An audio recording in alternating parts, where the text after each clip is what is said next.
Hello everyone, welcome to my channel.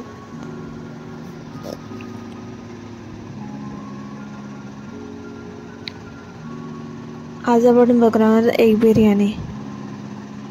त्यासाठी मी soak केलेले बासमती तांदूळ स्वच्छ धुवून एका भांड्यात काढून आता बॉईल करते खडे मसाले टाकून.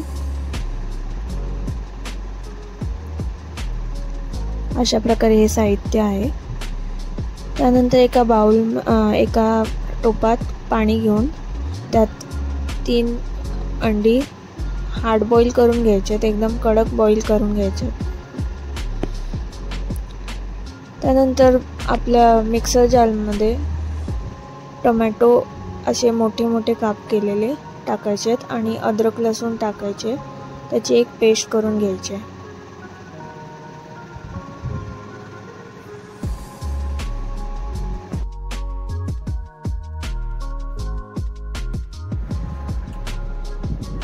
एका भांड्यात तेल घेऊन ते गरम झाल्यावर जिरं टाकून घ्यायचे.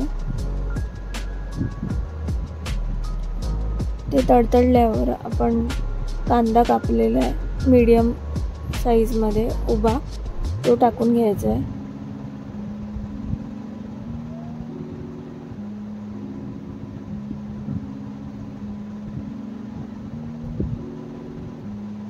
ते मिक्स करून घ्यायचे. कांदा थोडा शिजल्यावर त्यात आपण हे मसाले टाकणार आहोत. तिखट, हळद आणि बिर्याणी मसाला हे पूर्णपणे एकजीव करून घ्यायचे.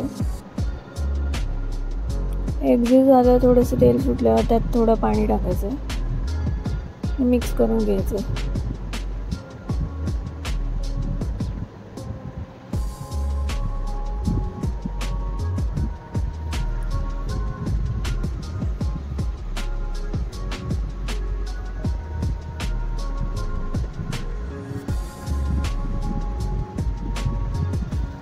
त्यानंतर आपण दही टाकतोय. थोडं आंबटपणा येतो ग्रेव्हीला.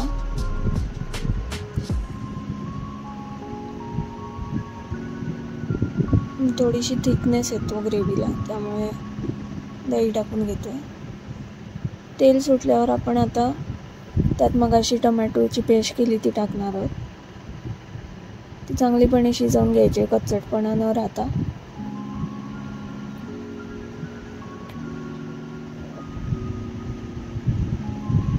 तोवर आपण पॅन गरम करून एका पॅनवर हे ऑमलेट करून घ्यायचे. त्यात मी फक्त मीठ आणि हळद टाकून घेतले. नॉर्मल साधा ऑमलेट करून त्यात त्याचे असे काप करून घ्यायचे बुर्जीसारखे, आणि ते आपण ग्रेव्हीमध्ये यूज करणार आहोत. आणि मग अशी हार्ड बॉईल झालेले अंड कापून घ्यायचे बारीक म्हणजे मीडियम साईजचे काप करून घ्यायचे बॉईल अंड्याचे.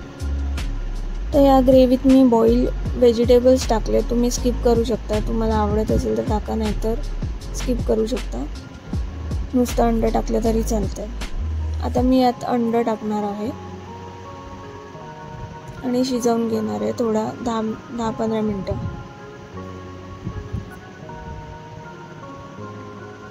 त्यानंतर ती ग्रेव्ही शिजल्यावर आता मी लेअरिंग करून घेते. पहिली अंड्याची ग्रेव्ही टाकणार आहोत. त्यानंतर बासमती राईस जो मगाशी शिजवलेला तो टाकणार आहोत. त्यात आपण होल गरम मसाले टाकलेले होते ते काढून घ्यायचे, जेणेकरून दाताखाली येणार नाहीत. परत रिपीट तसेच लेअर करायचे, ग्रेव्ही राईस, ग्रेव्ही आणि राईस.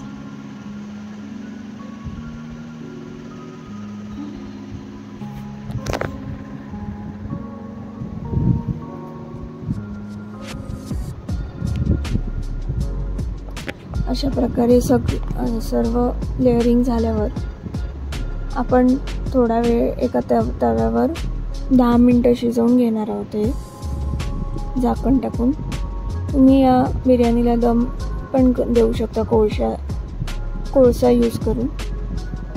मी याला नाही दिले, तुम्ही तसंही करू शकता.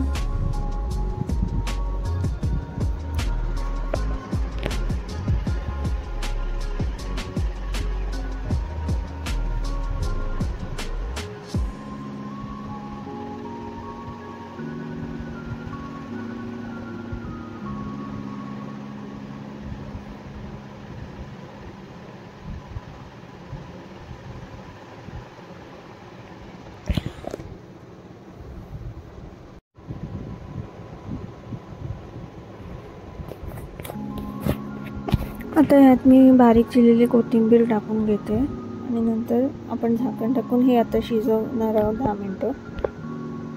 ते झाल्यावर आपण प्लेटमध्ये सर्व करून घ्यायचं आहे रायत्यासोबत. एन्जॉय.